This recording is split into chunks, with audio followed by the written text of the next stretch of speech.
अर्पण केला जातोय।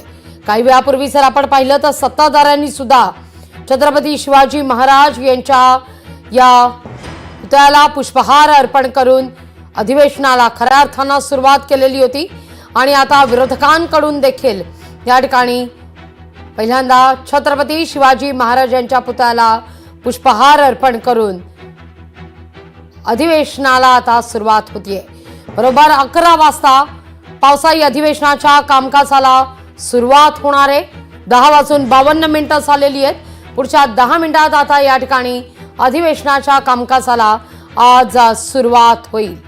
अनेक महत्त्वाचे मुद्दे आहेत, ज्या मुद्द्यावर विरोधक सरकारची कोंडी करण्याची शक्यता वर्तवली जाते। शक्तीपीठ महामार्गाचा मुद्दा, हिंदी सक्ती विरोधात सरकारने घेतलेला यू टर्न, महिला सुरक्षेचा मुद्दा, थेट जाऊया घोषणा दिल्या जात आहेत।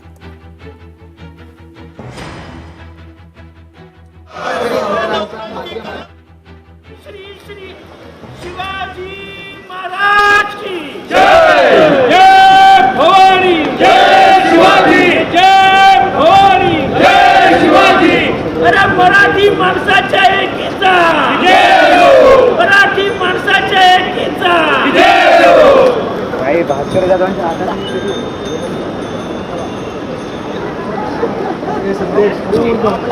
पोडियम सांगा, पोडियम डायरेक्ट पोडियम। माणसाच्या एकीचा विजय असो असं म्हणत या ठिकाणी घोषणा दिल्या जात आहेत। तर अगदी काही क्षणात आता विधिमंडळ परिसरातल्या पोडियमवर या ठिकाणी आदित्य ठाकरे संवाद साधण्याची शक्यता देखील वर्तवली जाते। विरोधकांची रणनीती या अधिवेशन काळात नेमकी काय असेल, कोणते मुद्दे प्रकर्षाने विरोधकांकडून उपस्थित केले जातील याचे संकेत आता मिळणार आहेत। तर अगदी काही वेळातच अधिवेशनाच्या कामकाजाला आता सुरुवात होईल। पावसाळी अधिवेशनाचा आजचा पहिला दिवस। या सगळ्या मुद्द्यावर आता लोकशाही